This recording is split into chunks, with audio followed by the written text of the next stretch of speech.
Sci-Fi. Hey everybody, welcome to Real Life Sci-Fi with Wade and Willie. I'm Wade. I'm Willie. This is a podcast about the paranormal and contemporary mythology. Join us on patreon.com/reallifesci-fi for access to 2 bonus episodes a week, video feeds, and more. Also visit RealLifeSciFi.show. We've got links to products and really bad movies and my failed reaction channel that I've given up on. Let's welcome aboard the SSRLSF. He's an actor, comedian, and filmmaker. It's Lars Midthun. What's up, Lars? Yo. So, just right off the bat, is Lars your real name? It is. It is. So, growing up with the name Lars, you're younger than we are. Was Metallica an issue for you? Well, now it is. You know, people. The older I get, the more and more people ask me about that, and if I drum, and if if I'm a dick, you know. Hey man, you hate Napster, bro? Yeah, exactly. Yeah, so I kind of learned about that like later in life, but like, oh, the whole Napster thing. I was like, wait, why do people think he's mean? So. He's just very greedy, I think. But I don't have a dog in the fight. I don't have. He was bad before Napster, but that's really allegedly. I don't know. I mean, he's not a great drummer. I don't know. So, what's your history with Metallica? When did you know about them? I'm just curious. How old are you, first of all, if you don't mind? I'm 31, and okay. I think Enter Sandman. Like you got your iPod. I think mine was like an iPod Nano, and then that song. I remember listening to that song and also envision and being like, "Oh, this must be about Spider-Man 3, the Sandman." You know, like when when I heard that, I was like, "Oh, this is like the perfect theme song for the Sandman in Spider-Man 3." And at the time, and maybe even still, Spider-Man 2 was one of my favorite movies. I got a poster of it in my room. I think like I walked out of that movie and I was like, "That had romance, that had action." That had awesome drama. That was the best movie I've ever seen in my life. Like I remember that feeling and just being like, people were laughing in the theater. They were gasping. And like now that is kind of my standard to like audience reactions in the theater of like, can it beat Spider-Man 2? Because that was like such an epic experience, you know. Who's the bad guy in Spider-Man 2? Doc Ock. It's the same. Yeah, Doc that's Ock was the Doc great. Ock Yeah. one. Yeah, he's so good. Listen to me now. You know, he's like, you can't control his robotic arms. Did you like when they brought all those guys back in the new Spider-Man? Did you watch that one? I did watch it. I wasn't like chomping at the bit. I'm not. But Alfred Molina kills it in that. He's really good. Yeah, like I remember. You know, I am not as I'm not in the Marvel universe like I should, I think. And so I wasn't like, I don't think I saw that in theaters. I'm not caught up. I kind of like watched it and like fell asleep. It probably, that's how I usually watch movies now if I'm not super into it. So I was like, what? But what did you think of Spider-Man 3? Because everyone hates it. Spider-Man 3 definitely didn't live up to Spider-Man 2. Spider-Man 2 is apparently the fucking gold standard for movies. It is. Yeah, it really is. I remember thinking I could, the fatherly struggle of like, he just want to get back to his daughter, I think was like Sandman's whole thing. And I remember that scene where like the grain of sand goes into his finger and it changes his whole DNA. Like that's pretty epic. I thought it was cool when Harry decides to work with Spider-Man. I think that's really fun. He's like, all right, we'll put aside our differences, and now I have face scars, so that means something. And we were friends. we were enemies. Now we're back to friends. Let's defeat the giant sand dune. Like, that's cool.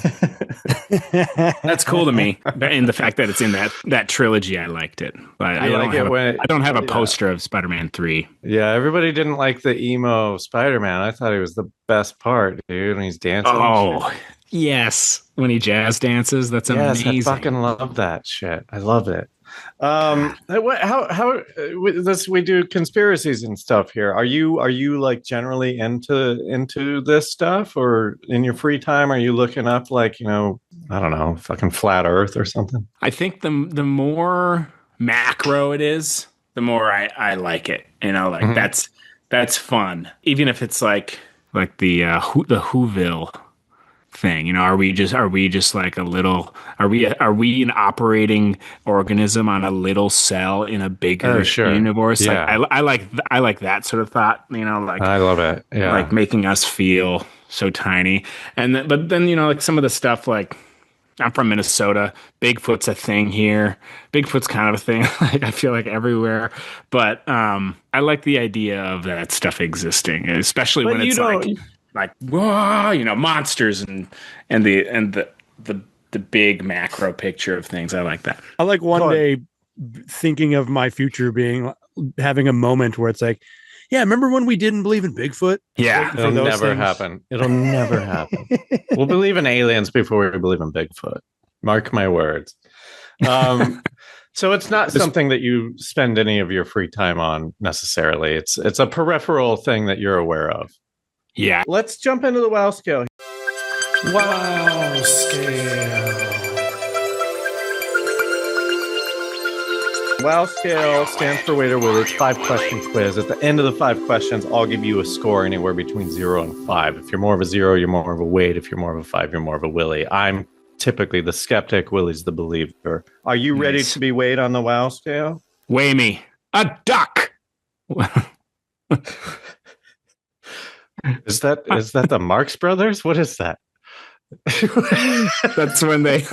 That's in Monty Python and the Holy Grail, and when they weigh the witch, and they're like, what can we weigh her against? A duck. All right, here's the WoW scale. First question, 3-parter.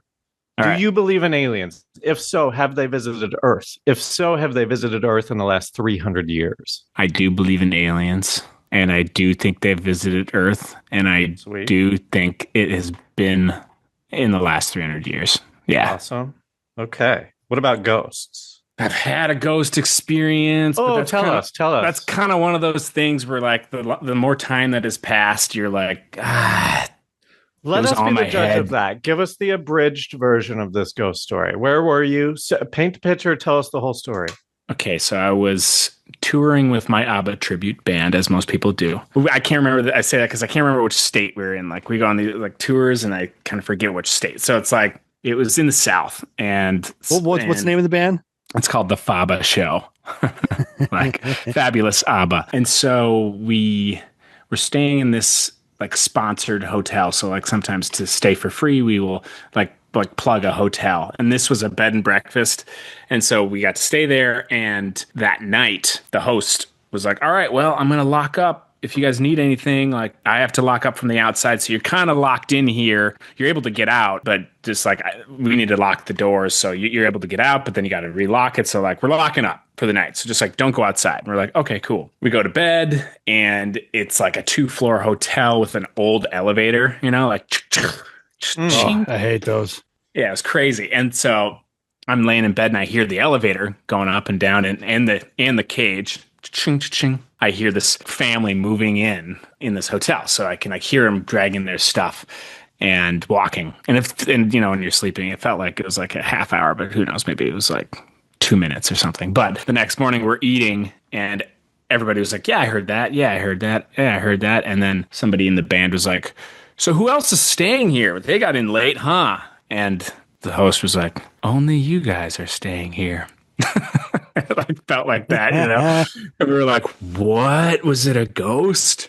And that's kind of the only explanation for it. Like we heard people's bags and feet and the elevator. They were just, it was just the owners moving the bodies of the previous. We've got to lock the doors. Actually, a murder. They're also trapping you inside. That's crazy. That's okay. Cool. So what do you think? Are you in? Do you believe in them or?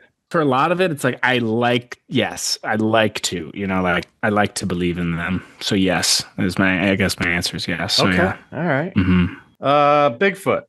We were talking about Bigfoot off air. You're in Minnesota. That's where you grew up in Minnesota? Yeah, I grew up here, moved to LA. So I lived in my parents' house till I was like 25. So I know my way around this place like it's the back of my eyelids. Which part of Minnesota? Are you in a rural part? It's called Chanhassen, Minnesota. I like to say it's like the woods, because you really do. You feel like you're in the woods because Minnesota's like, they have their cities and then it's like lakes, and then woods, roads, and lakes, basically. And the roads just kind of go in between the lakes and there are woods everywhere. So you're in Bigfoot country. I'm kind of in Bigfoot country, I guess you could say that, yeah. Growing up, like, this is a Minnesota thing.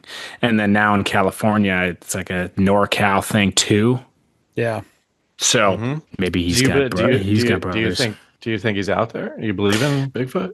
I don't. That's actually one I don't like to really... Unless he is an alien or a ghost. Yeah, maybe, well, he could be a trans-dimensional traveler. We've talked about Bigfoot a lot. It could be a lot of these things. So no on Bigfoot. Was 9/11 an inside job? That's actually one I think it's fun to entertain. But I just think, especially now, like huge government conspiracies, I don't think that they could really do a good job at covering them up as well as they at least initially would. So I'd say no.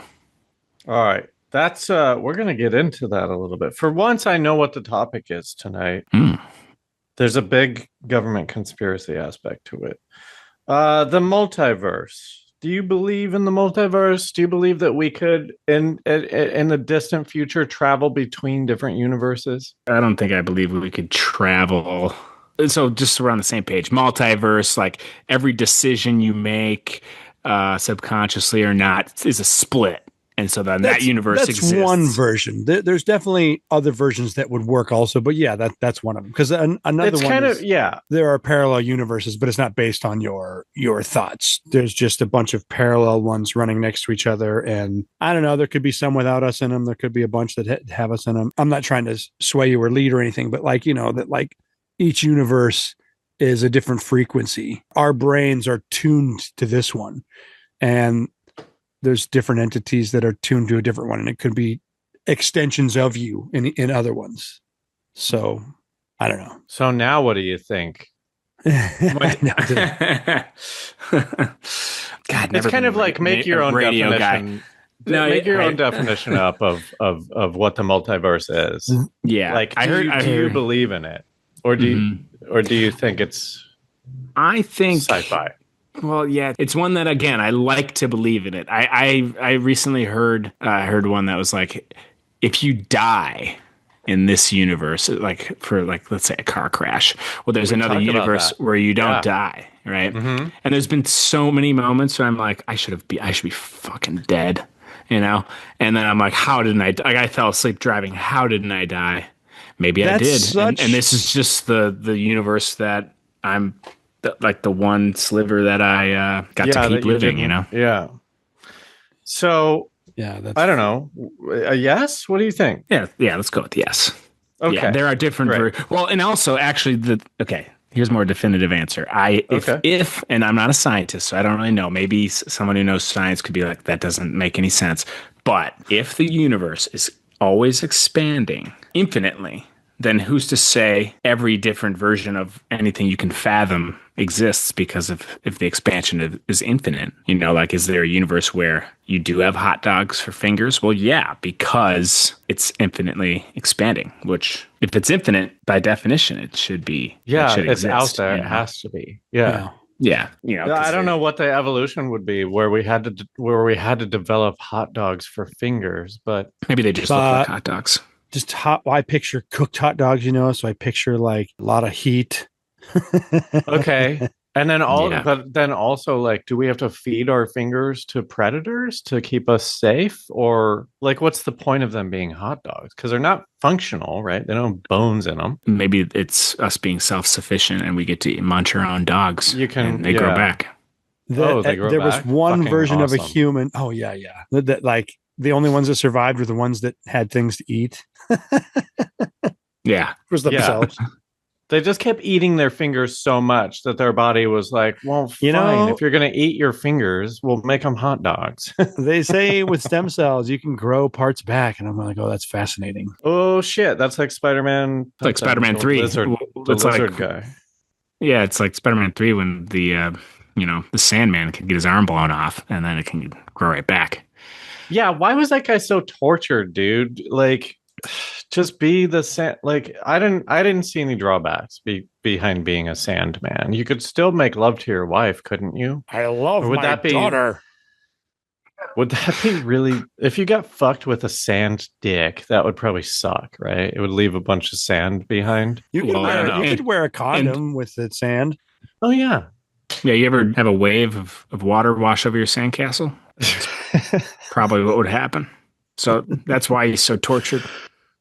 Yeah. His wife gets so fucking horny for him. It used to be bigger. That once he puts his... All right, so you're like a 3. We'll put you at a 3. We'll put you halfway in between a Willy and a Wade. So congratulations. That's where most people end up. Willy, hit us with the topic. Tonight on Real Life Sci-Fi, intelligent life is here. The Age of Disclosure, a new documentary about UAPs that's shaking things up. 34 ex-generals, senators, and insider whistleblowers say the government's buried non-human crashes in tech for 78 years, and now it's spilling out to Congress. Grab a drink and let's geek out on what it means for us and if we're actually prepared for this information. Tonight on Real Life Sci-Fi. Yeah, this new documentary out there. It's on Amazon Prime, The Age of Disclosure. It's made by Dan Farah. He's a producer that he produced Ready Player One, but he's a producer. Came out on my birthday, which means something. It just came out. Yeah, November 21st. Yeah, was that a Friday? Damn, happy birthday, bro! Thanks. Yeah, happy birthday, Willy. Let's celebrate aliens. But this is stuff you knew, right? Isn't that documentary just like a what's the word? Where you gather shit together? Hodgepodge. Potpourri. Oh, well, okay. I was thinking more like, I would say that if you're into this stuff, most of the stuff in this, but they did a good job of packaging it and only using expert witnesses. You don't have like the documentary filmmaker being a big voice or character or just a eyewitness. Well, I guess, yeah, sure. But my question is more like, did this illuminate anything for you, or was it all just kind of like rehashed? It was mostly a rehash, but it had some good ideas in it and some new concepts that I hadn't put together in this same way. Do you pay attention to all the UAP stuff, Lars? Are you into since 2010, when they finally put out UAP videos with? I haven't been like, yeah, I when they were like, this is Air Force footage, and you hear the guys and they're like, oh, look at that. Oh, and it's, wow, look at that. It's rotating and it's going through water. I saw that and I was like, I fucking knew it. Yeah. Yeah. I mean, this is them actually releasing stuff, and they've never done that before. They've never taken it serious. They've always like discredited people and made you crazy for questioning it, so much so that I love the way the documentary puts it. It's just like there's so much stigma left over from it that like we are not going to recover from it. And so it's kind of bad. You didn't watch the doc, right? I did not know. Okay, I just happened to, not because I knew about this. It's just it was there and I watched it. It almost just presupposes that aliens are real. I mean, kind of. It gets a little bit into the science of like how these things would fly or whatever, but then a lot of it is just the cover up of it, or the alleged cover up. That's interesting. So like, I mean, like, you believe in aliens, you believe they've been here. Do you believe that there are secret militaries or secret government that knows about their existence and they're hiding it from us actively? Yeah, I think so. I mean, I just started X-Files again. Not that I finished the show, but those first couple episodes are so great. And how they're like, so the Air Force is using alien technology that's been here since the 50s, or trying to figure it out. I believe that stuff. Yeah, And so then they would have to have whole government agencies that are covering it up. It can't be like their side job, right? They can't be like doing other stuff. Yeah. And they definitely did a good job of, I mean, because I've tried to bring this up before. They basically, if you believe any of this stuff, if Roswell really was an alien craft, which I believe it was, they come out and say, hey, we recovered a UFO craft. And like, oh, fuck, we shouldn't have said that. Mainly because we don't want our enemies to know that we have one. But also, that makes sense. Yeah. Also, like, fuck, we don't want the American public to know, because then we got to tell them everything we learn. Nah, that was something else. And then they created the CIA. And then they created the Air Force within months of Roswell. So the CIA then turned into this thing that was tried to control information from all the different things. And then also the Air Force was responsible for retrieving UFO crafts anywhere they found them around the world. Pop in, get them, get out.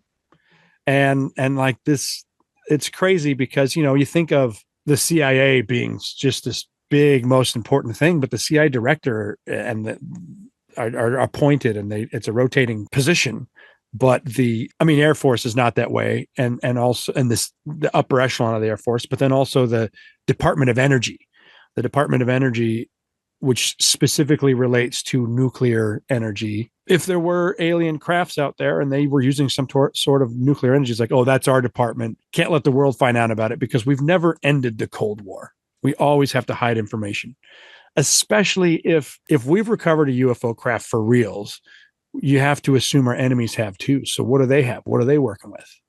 And all of a sudden, it's just another Cold War about the next future of energy. Mm. So what do you think? I mean, obviously you believe this shit, right? Most people working these positions don't know anything. It's a top-down thing. And so the documentary did a good job of that too. It's like you don't tell all the presidents, you don't tell them what's going on.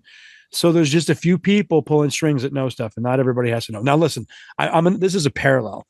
I believe that we went to the moon, but if you wanted to fake it, you could fake all of the input that everybody was getting in NASA's thing. Like, oh, I got the heartbeat of this astronaut.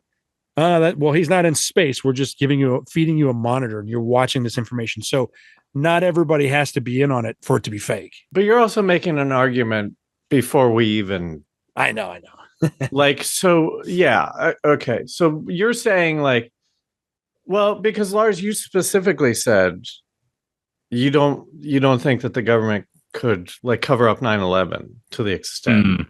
Mm-hmm. So how does it change when it comes to aliens in your estimation? That's a good point. Maybe that's me just being like, well, a bunch of people died. It's impossible. But no, I think more people are trying to figure that one out. Engineers.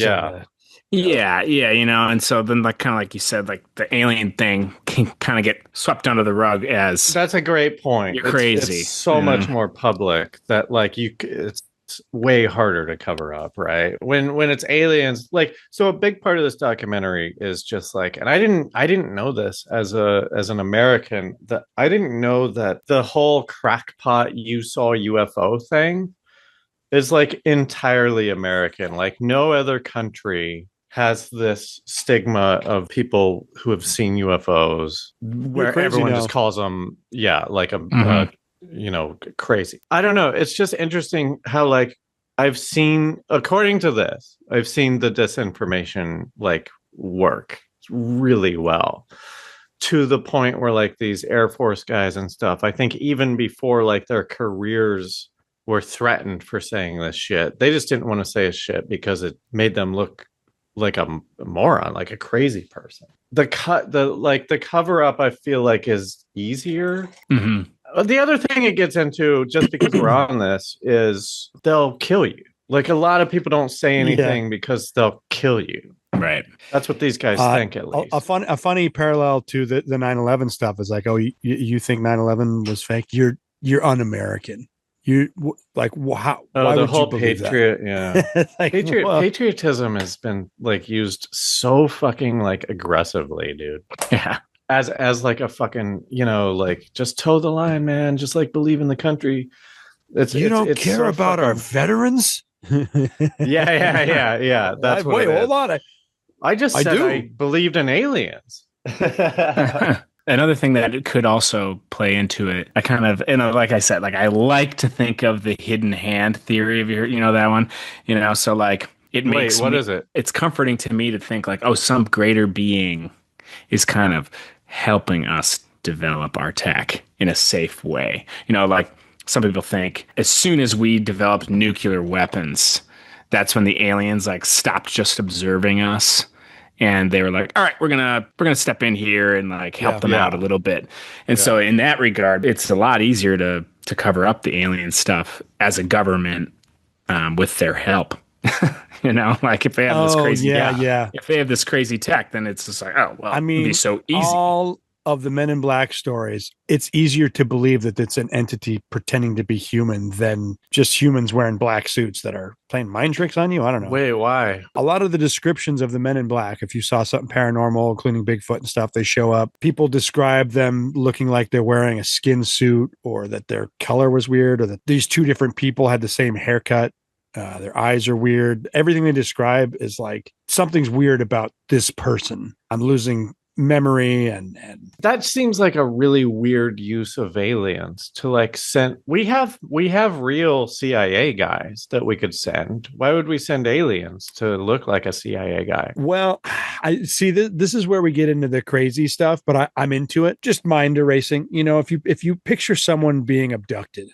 They've got like telekinetic shit that they can do. They have some ability to, I think, sever synapses that are pertaining to memories associated with that experience. Mm-hmm. I have that ability too. It's called whiskey. You're an alien. So Willie, what do you want to concentrate on here? Because there's also there's so much to talk about. So you just mentioned, Lars, something about the nuke thing. There's one guy who talks about the nuke thing specifically. Mm-hmm. It's a big part of the documentary, but I liked his interview because they put a fake warhead on a missile to test could we nuke whatever tests they're doing. I don't know. They're watching it go up on whatever video they have, and they see a craft come, and it zaps it, it zaps the warhead from 3 sides. It's flying with it. This is a missile flying through the air, and this thing kind of comes in, and it zaps it with a laser or light, and then it goes to the front and then zaps it, and then it goes to the bottom and zaps it. I think what you're supposed to get out of that is that it determined there was no actual nuke on this thing, and then it just pissed off, right? It shot it down. No, they didn't shoot that one down. Who, the aliens? Yeah, the craft came in. I don't know if we're thinking about a different. Well, hold on. Here's the thing. Did you know that guy was supposed to be on our show? No, how would I know that? We booked him to be on the show when we were at McMenamin's. He was one of the guys speaking, Robert Jacobs. Oh, that's the guy that called us Beavis and Butthead? Yeah. So this guy who's in this show, he was this guy's a fucking liar. There's no way we booked him. He listened to an episode and he was like, "Oh, I'm not doing that. These guys are like Beavis and Butthead." Oh, the voice of a generation? Thanks for the compliment. That guy, hilarious. Yeah, right. So that guy was he just runs the cameras for the secret testing. So his camera is focused on this missile that's going thousands of miles per hour. So he saw the footage and then they took it from him. Even though he didn't say it in this, supposedly there was a warhead on it and it disabled it and shot it down and then took off. Yeah, well, that was probably a different one though, because he specifically said this was a dummy one. It checked it out and then it went away. Okay. But that's the same guy. But well, fuck him then. And now I don't believe him. Because if you're not gonna go on my show, then you're a fucking coward. Get out of here. That's exactly what Beavis would say. I'm so glad that I'm Beavis and not Butthead. I want to talk about real quick, just these observables. These are that they call them. These are things that they've noticed about UAP crafts that are shocking. Wait, why did they stop calling them UFOs? I personally think that they stopped it because if you look up UFO, you're going to get all the old shit that they're trying to cover up. So I think they're trying to open it up. You think it was a marketing plan? I mean, how do we a Googling plan, Google? Yeah. Unidentified aerial phenomenon.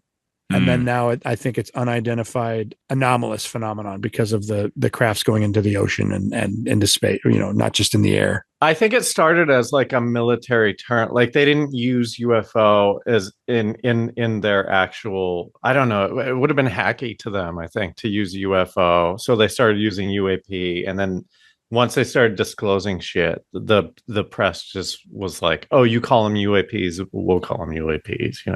They just needed to sound cool and like scientific. Yeah, they're UFOs. It needed to not sound like a 1950s Superman. Yeah, comic. Yeah, totally. So this thing's going like 4,600 miles per hour. Well, that's hypersonic velocity. The UAPs are going like 40,000 miles per hour.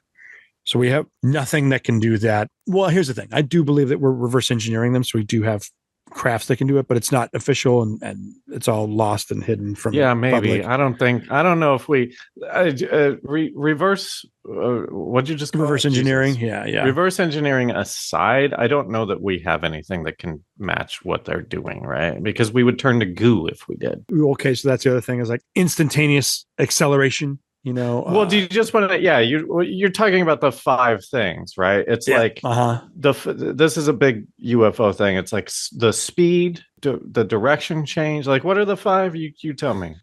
Yeah. So hypersonic velocity, instantaneous acceleration.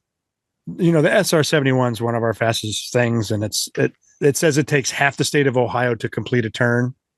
Whereas this thing just goes zip, zip. Which is like an insane thing to think about. Like if you're just turning around in a B-52 or whatever you just said, like, and it takes the entire, sure, the cool one, the stealth fucking thing. Yeah, Tom Cruise stuff.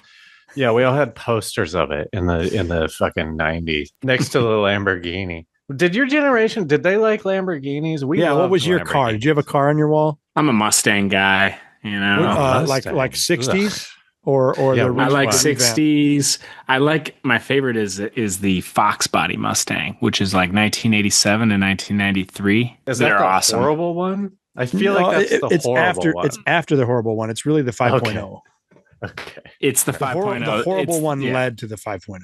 Okay. All right. And some people think they're horrible, but some people think they're fucking awesome, man. And I'm one of those guys. I like them. Oh, this is the one. Okay, you like all right. So you probably love like a Miata too. You like the Rabbit? I'll bet you love the Rabbit. I don't know the Rabbit, but it sounds cool. Oh, look up the Rabbit.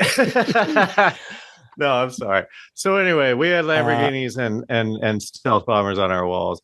Go on. What are we up to? 3? How many did we list? Let's see. Low observability. Anything going that fast, we'd either break the sound barrier, so there'd be evidence of it going that fast. Propulsion counts. Yeah. Propulsion. Yeah. And then transmedium travel, which is like they have videos of these crafts going through air, jumping into space, and going through water without their speed being affected at all. Whereas, like even our crafts, as soon as it hits the atmosphere, it slows down from all the extra burn and resistance and different medium, anti-gravity abilities. And then the last thing was biological effects. People that have been around them or too close to them, they have like weird fucking burns inside of them.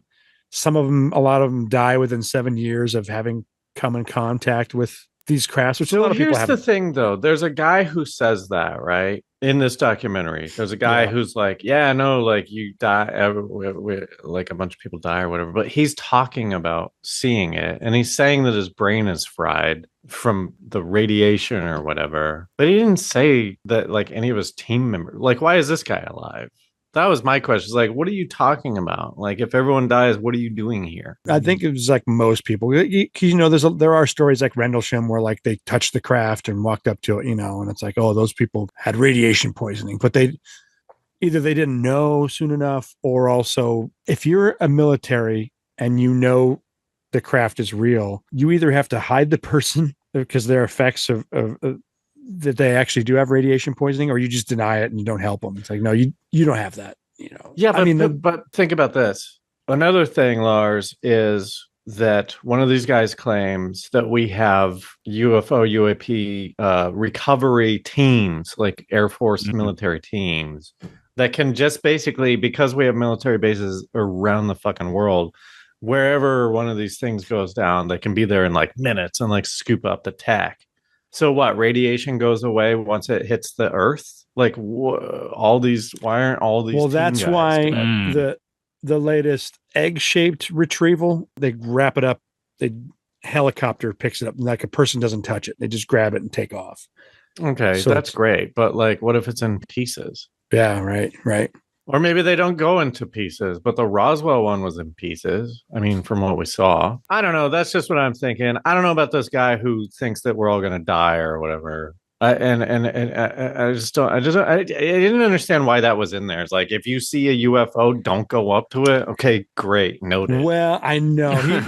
I think specifically, so this documentary also gets into the idea that, whistleblowers are not protected at all. So it's like, I think that he didn't say enough because he just couldn't say enough.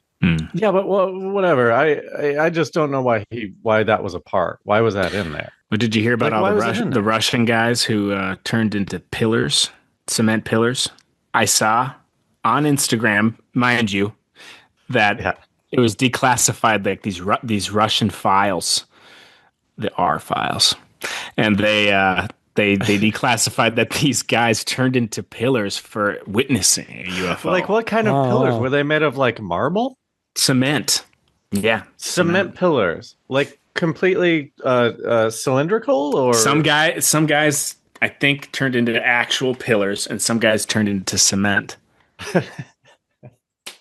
That's great. I've not heard of it. I'm going to look it up. That's great. You look that up for sure. Well, that's amazing. And that other countries have been releasing UFO files for a long time and weird stories and stuff, and they're not hard to get a hold of. Like, I tried to get to the Brazil ones, but like you had to create an account. Well, but here's the thing. Like if you believe all this stuff is going on, Brazil, South America, like, they don't matter. They're not a world power. Like, the only ones who matter are Russia, China, us. If you believe any of this stuff, then you have to go Iraq also, because that's where. Oh, really? That's where the Sumerians were, and supposedly they had either a Stargate or technology or.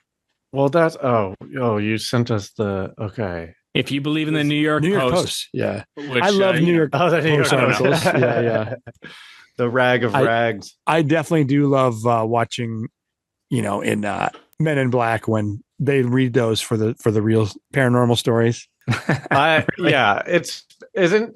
New York Post is kind of, Jesus, what was the fucking grocery store one that we had in the 80s? Inquirer. Yeah.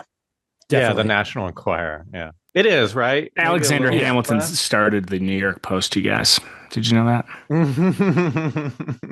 No. It's in the musical. I'm talking about aliens. So they're from... fuck, God. I wish I could rap as poorly as Lin-Manuel. I don't like aliens. Right. Aliens, alien sins. Who are we but sinning mins? Cinnamon. He's like a cinnamon. He's rolls. Like a jam poet. Yeah, no, he really is. I'm wondering, because I think the biggest sort of hypothesis that the documentary, if you want to call it that, I don't know, can you call it a fake news thing, a documentary, and whatever. Ken Burns should have and I believe in it. Yeah, if it were Ken Burns, I'd be like, holy shit. Holy everyone shit, would be Ken Burns. Yeah. But that's kind of one of the points, is it's like, well, the reason that they've hidden this shit is for so long is because the public can't handle it. Like, society will, devastate itself based on this news, which I don't think that. I don't know. I mean, what do you think about that, Lars? Minnesota, I feel like the news has been so crazy that's why we're hearing about it now. It's like, Well, they're like, what's crazier than what's going on? Well, now here's some declassified files. Yeah, now it's just we're like, cool, just trying to like make it through the day here. So right. You know, now it's something that they put out as a like he called the reporter Piggy or whatever. So they're like, release more of those real UFO files so that people stop saying "shut up, Piggy." Like anything to get away from the Epstein files, you know, which could be alien files. So you just don't even know. I mean, what a good time to let, you know, it's like, oh, you know what? We were planning on doing this. Let's just do it now while this shit's hot. Yeah. And it'll go away. Yeah. Like people won't even write these. Like I heard somebody say like, if there was a meteor coming to Earth, we would all be debating about it. And I haven't seen the movie, don't look up, but like we would be disagreeing about it as soon as until it like kills everybody, you know, it'd be like, oh, it's fucking fake, that's AI, and we die, you know, it doesn't, we'd fight till the end. Yeah. It's easy for a lot of us. I'm not throwing everybody into this, but like if you're not totally religious, it's like, well, yeah, you know, aliens could be real, whatever, it doesn't matter. But I feel like if you, like, I picture the big Christian community in America, and like immediately, if they said aliens were real and we have crafts, all of a sudden, I feel like it fucks with all the religions, and that's why there's so many religious people saying like, these are demons. Like, don't mess with the demons. Right, but does that fuck with the economy? I mean, they're still gonna buy shit, right? Like, they're not gonna. I feel like religious people are the least of your concerns, because like I don't really care. Right? But what would the anarchy be? Like, we don't believe that there's aliens? Like, what? Like, my take, and I don't know if I would act this way, but I go like, let's say aliens showed up tomorrow. They just showed up, and I'd be like, hot. Why am I? They're hot. Living. They're hot. Yeah. I'm like, why am I? Everybody wants to fuck them. Living in this box, and that's why I don't want to live in. They take over all these societies because they just honey trap you all. I'm sorry. You why do you live in this box that you don't want to live in? Yeah. But what's your recourse though? To do what? Aliens show up tomorrow. I'm never going to pay taxes again. Why not? Because they're go to jail. They're still paying the IRS. Our society is bigger now. You know, our world is bigger. Our universe is bigger. I just don't know if you're. I feel like you. I don't know. You could stop paying taxes now. I mean, do you like where your taxes are going? You got potholes. Yeah, well, potholes. You could still pay the city taxes. Maybe in LA we have a city tax. You could still pay that. Which is nothing to the federal government. You know, well, Lars, what would you do if aliens came? What do you think? Would it fuck up change your day to day? Like, yeah, no, not really. Honestly, I think that's a good like temperature check of your life. You know, of like do what you would be doing if aliens were here, man. Like if they weren't enslaving us and all that stuff. But honestly, I don't think they would. I think they'd be peaceful, and they would and if they're able to get here. Kind of like what we've been saying. If they're able to get here, they're able to hide, you know.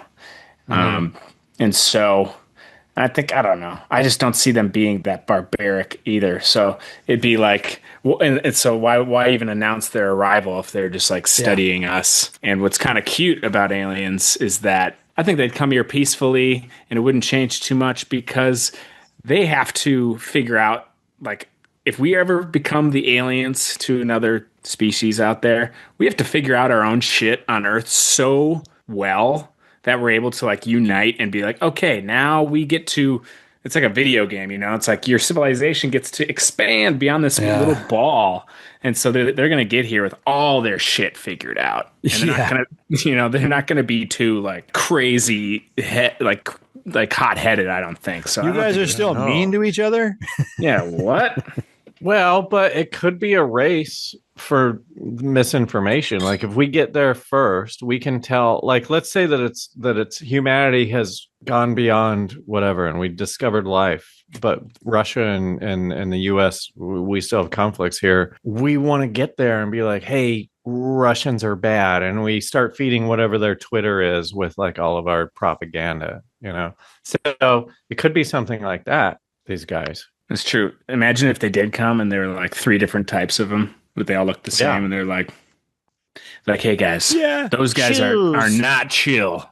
Do you like red or green? Green gotta sucks. go with us. They have some slave race too. They're like, oh no, these guys work for us. They volunteered. They're well paid. They get college credit. It's fair. It's fair. The fun part is if you apply all this stuff to things that have happened in the past, you take Russia, you take China, you take America, we're all racing and strong enough to collect UAPs and crafts. They were saying in this documentary that in Russia in 1989, they recovered some giant Tic Tac and that they found some direct energy weapon. And so I picture this race of us using the secret military, secret government, whatever, using weapons against other countries to get what they want. And you look at all the crazy shit, like there was a hurricane, a couple years ago that took a right turn in the wrong direction. I'm like, this is specifically directed. Was that the one that didn't happening? It crossed the equator or something? Or yeah. It crossed the equator and it turned. Like if you spin a globe and you put a hurricane on it, it's impossible. It's going against nature. It's going against the natural flow of everything.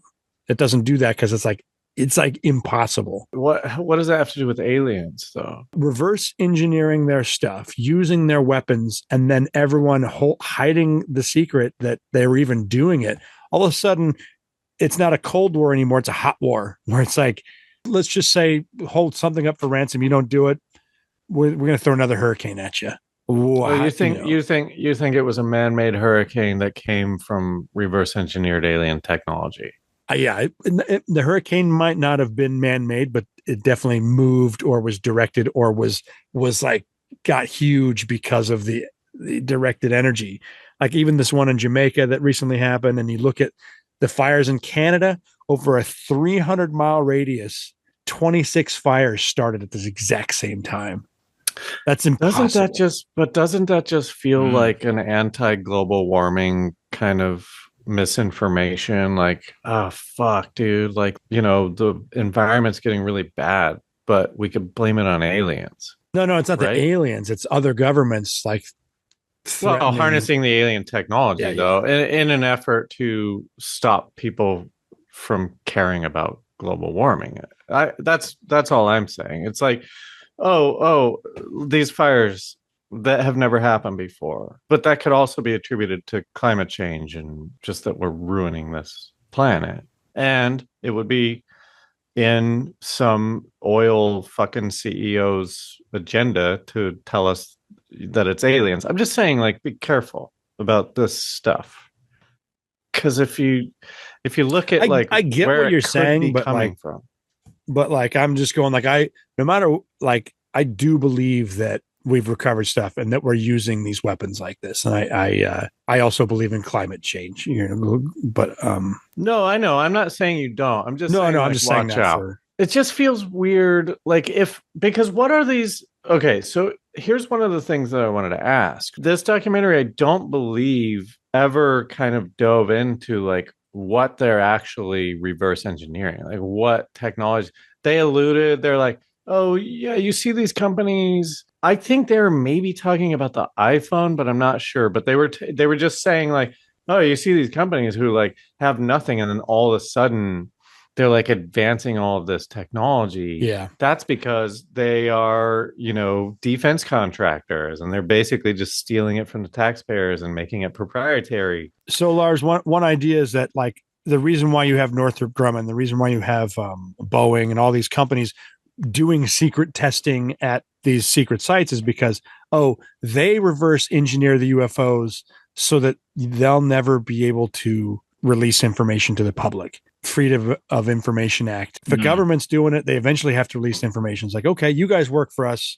You can take this technology. And then all of a sudden they're making money and creating new technologies that benefit them and not giving it back to, or whatever. One idea out there is that there's some new jet engines that don't necessarily run off of gas, but they're just kind of not telling people about it. And I'm like, oh, that's interesting. Why would you continue to run off gas when you don't have to? But you could still. What do they run off of? Like a fusion engine of some sort. I don't remember. Here's my thing with this whole thing. I understand the idea of reverse engineering the stuff and recreating the purpose of it. But I don't understand when you look at these UAPs in this documentary that are like covered in a bubble that changes time space, which is how they can just go into the ocean, because they're not actually going into the ocean. They're just traveling through a space where they've kind of eliminated the ocean, if that makes sense. That's a good description. Yeah.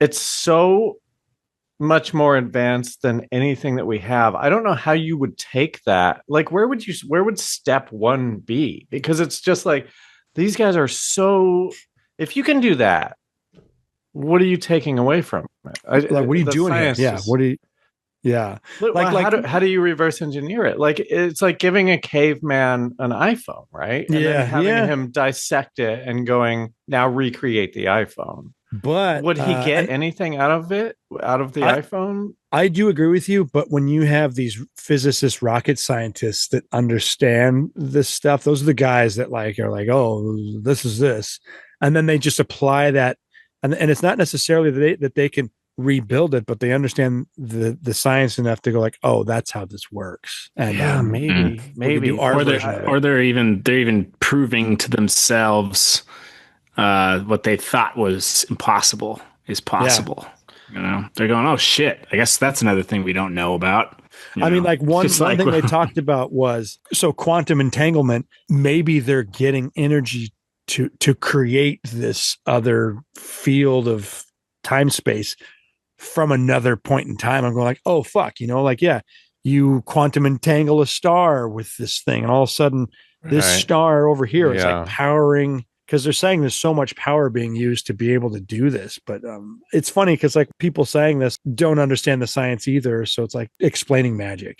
I guess that's my whole thing. I mean, maybe I'm not giving the physicists enough credit. Like maybe they're smarter and maybe they know more. But like, I can't imagine like taking a UFO and getting anything useful out of it.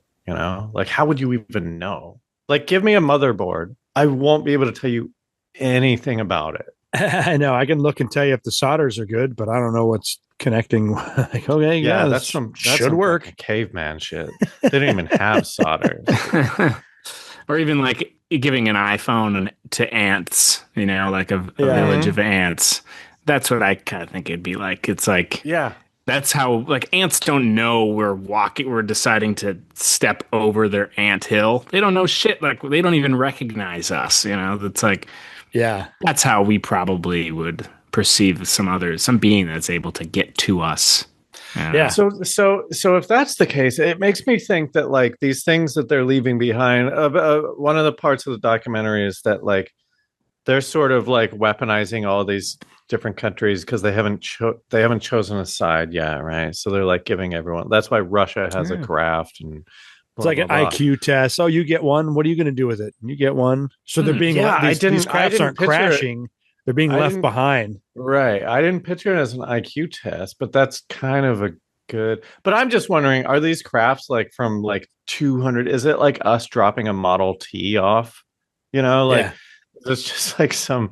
Well, they'll maybe understand as a hidden hand, right? Like as a hidden hand. There you go. Yeah. Maybe you guys could figure out alternative energy than gasoline, because we know your planet doesn't have much. Yeah, so I don't know. It's just crazy to me that these crafts are so fucking advanced, and that we can retro whatever the word is, reverse engineer. One thing that I found fascinating was because I was always like, blips on radars, air traffic controllers, they used to always talk about UFOs everywhere, UAPs, and then they stopped, and then somebody was like, in this documentary, they're like, oh, these devices don't look for crafts anymore. They only look for things that are blipping. This plane has a beacon, tells you where it's at. So it's like they don't even see UAPs on a lot of the air traffic controller devices anymore because they're not looking for that. They're just like, oh, that's interesting. They don't, you take away them having to point out that there's something there all the time. They're not scanning the whole sky. Yeah.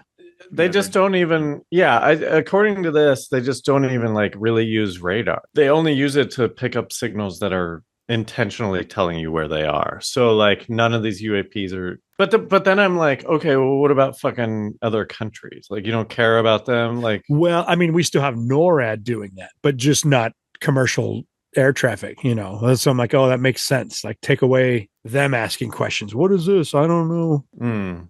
We need to put a red flag up. It's like, well, NORAD knows where fucking everything is. They're fucking getting there and handling it in the fucking mountain, What the hell? What the hell is NORAD?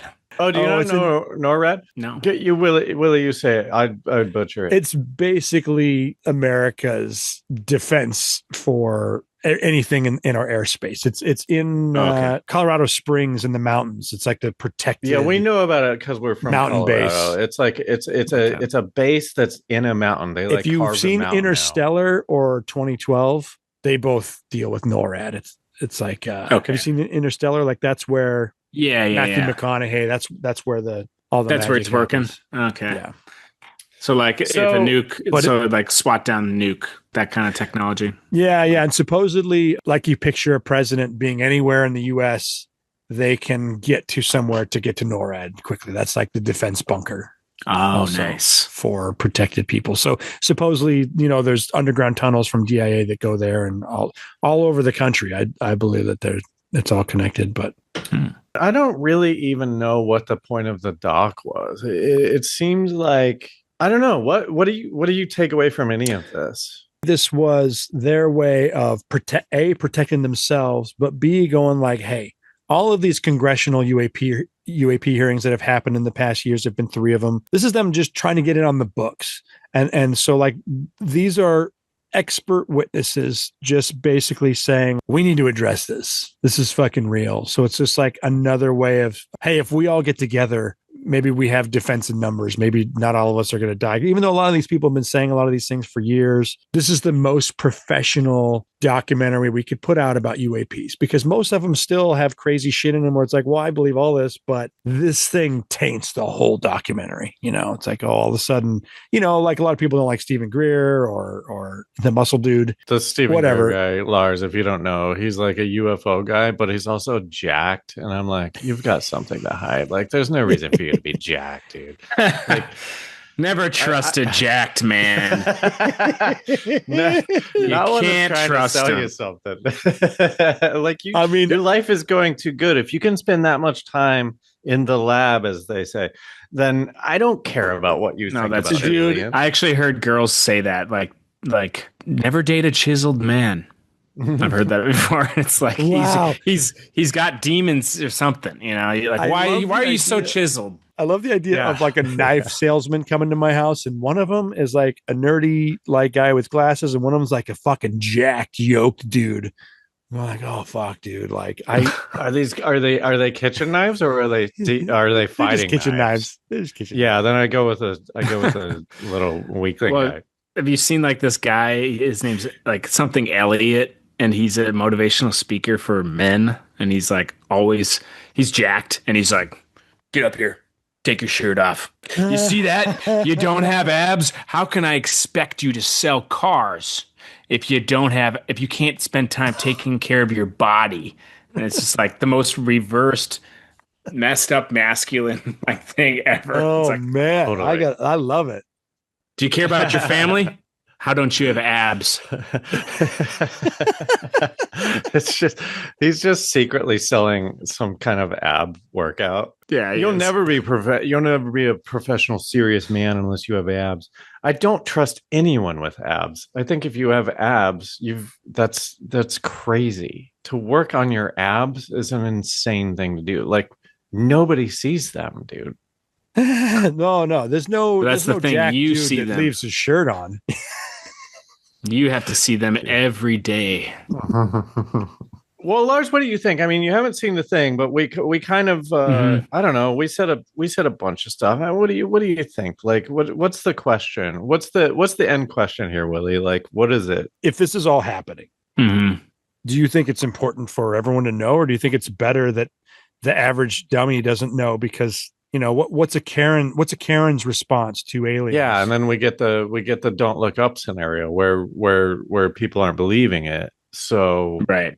Well, I honestly think, like, if you would make a documentary and you put aliens in an interview chair and they talked, we still wouldn't believe it. They'd be like, no, that's fake. Even if the producers were like, it's real, like what validates it? Like, okay, we have producers from Hollywood. No, we have producers from the U.S. government. No, we have producers from another government. That's not the United States. Well, no, it's funny. Like, nobody say that would believe it. This producer produced a Hollywood movie. So it's like, does he taking away credibility from producing fiction?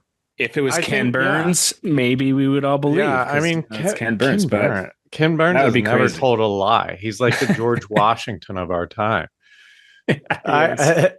Like to do an actual disclosure documentary, you would have to get like a representative from every country to be in the room and like fucking talk it out and be like, what's real and what's not. It would be impossible. And then you get all their religious beliefs influencing alien stuff too. Yeah, well, you keep doing the religious thing. Like why are you so concerned with the religious people? Because I really don't care if religious people believe in it or not. I think that they have just so much of a power right now that like, I think more people believe in demons than aliens in America. And I'm going like, oh man, this is not the headspace to be in, because you're defining something. Alien is defined too, because I think a lot of these things are from Earth or not, whatever, like alien is like, you're not us, you're not from here. So both of them are over defining things in a way that make you judge what the intelligent entity is. Right. But who cares? But who cares if those people believe? They don't believe in dinosaurs, Well, I know, and it's funny. The greatest trick the dinosaurs ever played was making us believe they didn't exist. Bryan Singer is such a good director. The greatest trick that Bryan Singer ever played was making people believe he wasn't a pedophile. I don't even know who that is, honestly. I know. Oh, sorry. He directed Usual Suspects, and that's the line from Usual Suspects. Oh, right. Okay. But Bryan Singer is a very kind of notorious. He likes to fuck like teen boys, Oh my God, I didn't know that. X-Men 2, one of the. It was a great movie, ever, but man. But he's a bad dude. Oh. I just don't care about what religious people think. I guess, like, I don't know. Does it really matter? Does Jesus really matter? At what point does religion stop mattering? Well, listen. The only reason why I bring it up is because Christianity is so strong that we're not going to get to Star Trek in my future because of them. We're not going to race to the stars as a human race because of Christianity. I don't think that's the biggest problem anymore. I think now it's this whole like fascism, like we need to like get rid of all science that's happening. I feel like that's way worse than people going like Jesus is bread. It's kind of the same fire, right? It's like it is. Yeah. They go hand in hand. So maybe, I don't know. Maybe that's part of the disinformation thing. Like, as long as these people are religious, then we still have them. We can still like feed them whatever we want when it comes to aliens. And this is the craziest thing too, is that like, there's so many alien encounters with humans where they bring up religious things. And it just makes me go, oh, fuck.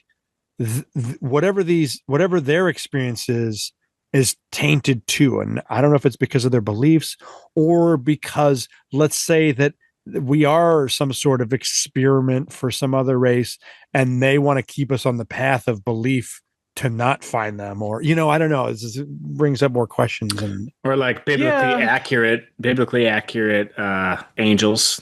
I mean, that's the whole thing. This is what I don't understand. Like, religion needs a marketing guy because it's so easy to just fold aliens into your shit. It's so easy. The Bible couldn't be less clear about what it's saying, right? It's like riddles. It's like reading a fucking 500-page riddle. And we've seen it. People are going like, well, you can't be gay or whatever. And it's like, oh, because of this one fucking line that you saw? Like, that's not even a big... So, yeah, okay. I mean, so basically, Willie, you're saying like, let's get rid of all religions and then we can work on the alien stuff. I don't mind if we don't have to get rid of them, but you just got to be a little more open to the rest of the world. That's all. Yeah. Sometimes I like to think, this is a little bit of a different thing, but you kind of mentioned it. And I always say I like to think because it comforts me. I'd like to think that maybe if there are beings here, maybe it's not that controlled or tactful. It's like if maybe we're a science experiment, but maybe some of these crafts that they're finding are like teenager aliens rebelling, and just like trying to cause a little chaos on this world, and they get in trouble, and it's like, well, shit, but it's like that's what they do for fun is mess with these smaller beings, and that's honestly kind of comforting to me. And I'm like, hey, I like that. I like that too. Well, wait, so in that version, so are they not fucking with us? But it's just teens who are coming here joyriding and fucking up. Yeah, it's teens joyriding, or it's like, I think it's teens joyriding. And if we are discovering their tech, maybe they think that's kind of cute. They're like, hey, did you hear Earth's doing that thing? And they're like, that's great. Did you know what they turned our craft into? They turned it into nuclear weapon. That's so insane. We have the cure for cancer on that craft, but they chose violence. They made those. Like, all right, send somebody those fiber optic light plants that happened in the 80s. Remember those things? Yeah. Like a fiber optic decoration. Oh, like a Christmas tree? It just like a little table thing. That was like, I don't remember that. With the tip of everything was illuminated. It was like a koosh ball, but it was all fiber optics, and the light. Whoa! Yeah, I missed that. They were cool. They're like, wait, they're selling the shit that we sell at our state fairs at their state fairs. Yeah. But also, that's how we get high-speed internet now. But for a while, it was like a table decoration. Right. All right. Well, let's wrap this up. So, what do you think, Willie? What do you want to say? I think this is a good documentary to watch because it just kind of has. This is what you want in a UFO documentary. You want credible witnesses. You want experts. I think that we have a weird, crazy future coming up, and you should start thinking about it now. That's all. Just God, I fucking wish, dude. I wish. I just don't think so. Lars, what do you think? Are we gonna get like actual disclosure in our lifetime? Well, I mean, they're declassifying, right? They're kind of doing it. Like, what would count as a full disclosure? Well, I would say this. Okay, as a full disclosure, I would say, like, do you think aliens will be a common fact in our lifetime? That these things are real and they're here? I'm saying yes because God, I hope so. Wouldn't that just be great? It would be great. I really hope so. And we're inching towards it. Compared to. I think this stuff, even like with tech, it's all exponential, So like the fact that they're dropping a little bit of UFO stuff now means like in 10 years from now, hopefully this is just all old news. And actually something my mom always says is like, there will be the day when, kind of like COVID, honestly, it's like there will be the day when it's, before the aliens, after the aliens, and that's comforting to me. It's like there's something greater. It's almost like religion, to think that there's something greater. It's giving up a little control of your life a little bit, and being gotta have faith in the aliens. Would you put your faith in them, or would you revolution? Would you get some fires and torches and go after the monster? Well, it sounds like they're going to be kind of hot, so they're going to be so hot. I put my faith in that in an instant. These Nuggets fucking lost to Dallas, the worst team. God damn it. All right, so Lars, thank you for being here. Do you want to plug anything? You could list your socials, any project that you have, anywhere you want to point our audience. Go ahead and do that. Sure, yeah. I'm working on a movie right now. We're about 90% filmed, and it's all independent. We did a crowdfunding marketing campaign. Everything has been independent. So what'd you shoot it on? We're not asking for money. We're asking for vibes.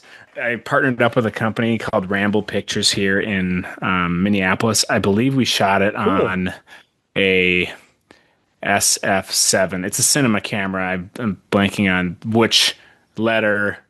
It's a Sony. Yeah, what the order of the letters are. Yeah. It could be Fox Sports, or it could be Sports Fox. What exactly. Did you direct it, write it? What's your involvement? Yeah, I wrote it. We shopped it around last year. So we made a short. It was called Lemonade of Love. And it ended up winning some awards and festivals. And I was like, hey, let's make this a feature film. So I launched a company called Smart Blonde Productions. And we do, a lot of shorts.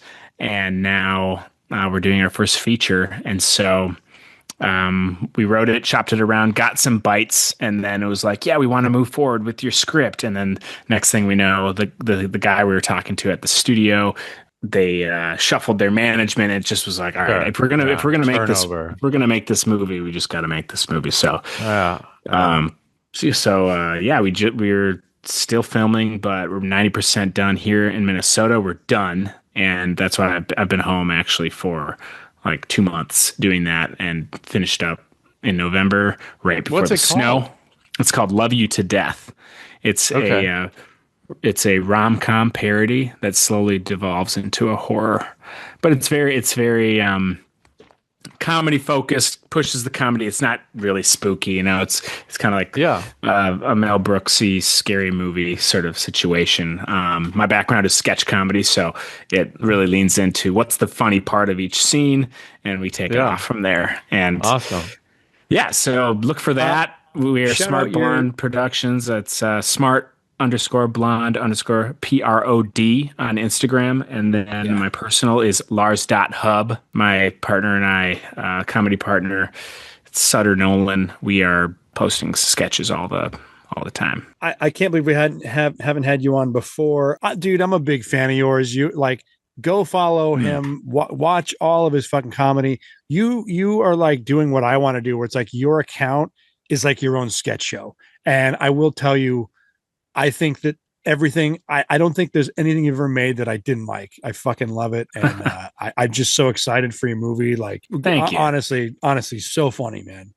Thank you. I really appreciate that. Yeah, we've had an awesome year, and shaping up to be an awesome year next year too. Just got the ideas flowing, and it's been super fun. We got lucky with the algorithm too. Things been blown up, so it's been dream come true, really. So it's weird though, because Willie, are you in it? Are you in it? No.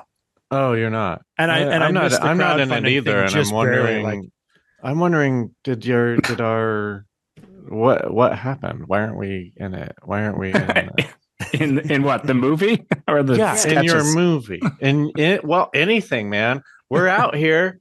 You're right. No, I do need kind of like a Beavis and Butthead thing, and that would be perfect. Be perfect.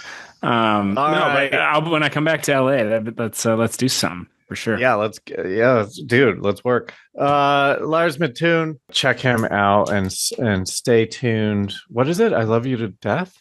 Love you to death. Yeah. Love you to death. No I. Okay. Are you in it? Do you act too? Yeah. So I'm in it. Are you the main guy, or did you give yourself like a little shit part? I am the main guy. Yeah, I had to. I needed my likeness, and okay. Well, let me couldn't pay anyone to do it. Let me give you a little advice. Do not try to edit it. Hire an editor, man. I saw some good advice. It's like you're kind of. I know, dude. I know.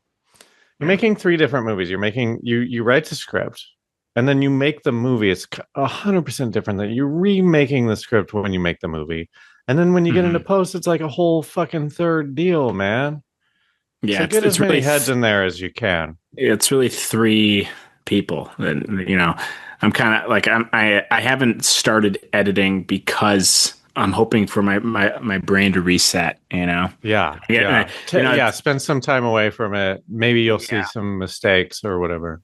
Yes, Stephen King and his book on writing. Not that I'm plugging it, but it's great. And he's like, relish in the fact that you, in your first draft or even in your third draft, like give yourself that time to forget it. So then when you reread it, you're like, oh, hell yeah. So I kind of did that with the script. I'm going to do that with the editing too. And hey, I would love a guy to edit it for me, but I don't know. I mean, it's also not my process. You know, I had a really good buddy, Joel Haver. He's an awesome filmmaker, and he was like, and I was like, hey, and he made 12 movies in 12 months, and he was like, he's a YouTuber, and how long is just a beast, movies? Just a beast. They're feature length. It's crazy. Yeah, look him up. He's great. And he was like, well, whatever you do, don't change your process too much. You know, because. Right.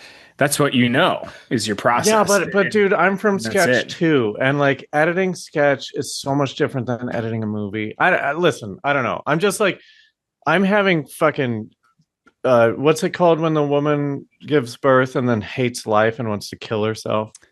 Postpartum. Every mother ever. Come on. Yeah, I think I'm just having postpartum about our thing. I was gonna edit it. I fucking couldn't do it. I got like I just couldn't do it, man. It's too fucking. Anyway, this is beyond. You don't need to hear this. It's a lot. It's crazy. It's ridiculous. Honestly, it's ridiculous. But these 12 movies this guy made, they couldn't have been good, right? Are they like mumblecore? They're good. Or something? They're good. His process is like, it's very collaborative. So he gets great people together, and he's just a beast for creativity too. I admire him so much. So.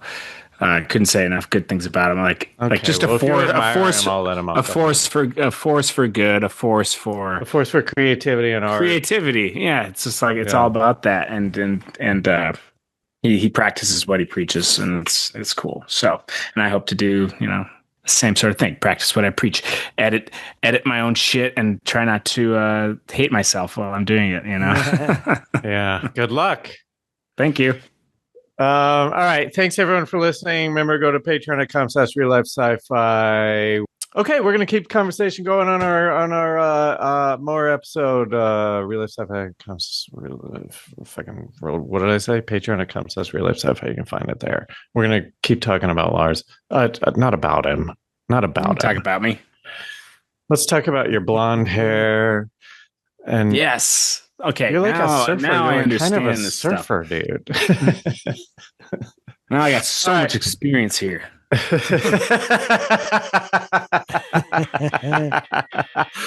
Okay, the sign off is just because you're paranoid doesn't mean they're not after you. We'll see you next time.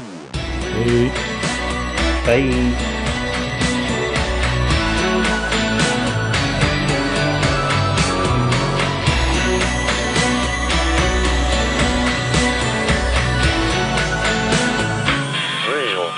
Sci-Fi.